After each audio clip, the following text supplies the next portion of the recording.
Hi, good morning. My name is Genevieve Sardua and I will be performing respiratory and cardiovascular focus assessment. And my student number is 152765228.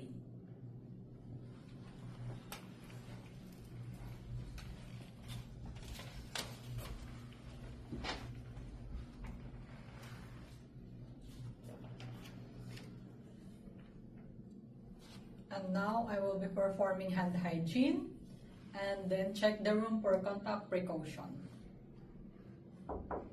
Come in. Hi, my name is Genevieve Sardua and I will be performing respiratory and cardiovascular focus assessment. Is that okay for you? Okay. Okay.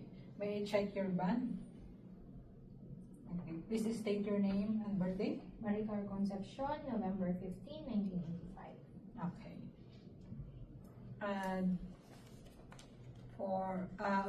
And now I will close the curtain for your privacy. Okay. And now I have some question to you. Is that okay? Okay. Okay. Do you experience any difficulty of breathing? No. Okay. Do you have any cough and colds or fever? No. Do you smoke? No. Okay. Have you traveled recently? No. Okay. Do you have any family history of the lung diseases and heart diseases? No. Okay. Do you experience chest pain? Chest pain? No. Okay. Are you experiencing weakness and fatigue? No. Okay. Please inhale, exhale. Okay. So the patient chest expansion is symmetrical with no chest indrawing and no use of accessory muscles. No barrel chest noted. And upon checking the respiratory rate of my patient, it is 19 cycle beats per minute.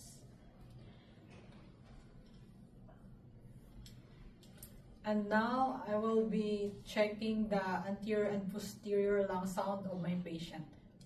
I will first start to the anterior. First is the supraclavicular and the apex and the axilla and then the base. And now I will be going to the posterior lungs. Okay, the supraclavicular lane, the apex, the axilla, and the base.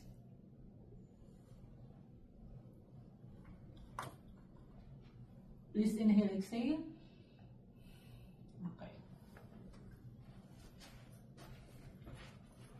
So, upon checking the anterior and posterior lung sound of my patient, there is no crackles and wheezes noted. And the anterior posterior to lateral diameter is equal to the body proportion.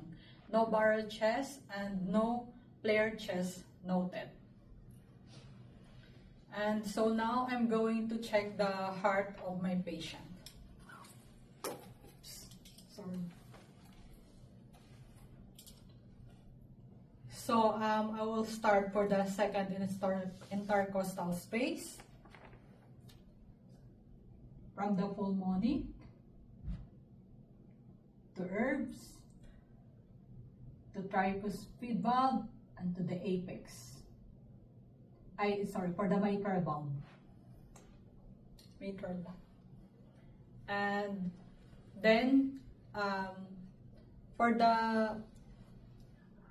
the sound of my patient, no murmur and S1 and S2 are appreciated.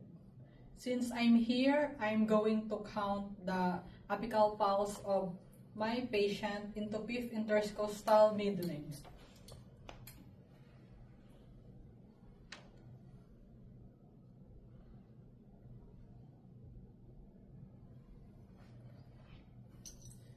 So the apical pulse of my patient, it is 80 beats per minute.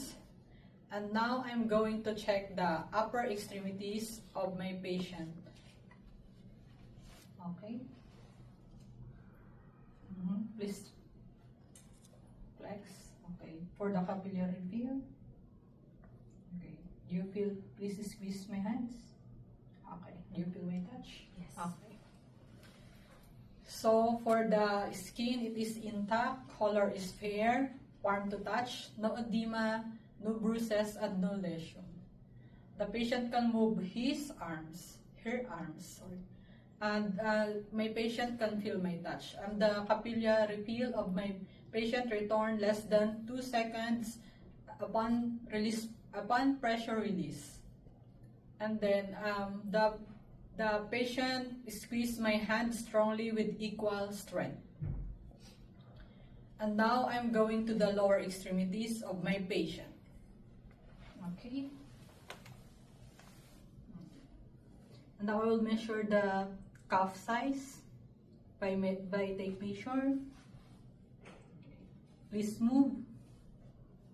Okay. The capillary feel, you can feel my touch? Yes. Just squeezing. Okay. And for the tibial and dorsal pedis. Okay. Okay. Can you move? Okay. The upward, downward. Okay. So for the lower extremities of my patient, the skin is intact, color is fair, warm to touch, no edema, no bruises, and no lesions. And for the calf size, it's 32 centimeters. The tibial and dorsal pedis pulses, both pulses are palpable, bilaterally equal with a strength of 2+ in regular rhythm. For the toes, for the capillary feel, it returns less than 2 seconds upon pressure release. For the dorsalis flexion and plantar flexion, noted strong resistance equally in both lower extremities. And that's all for my respiratory and cardiovascular assessment. And now I'm going to document all the results. Thank you.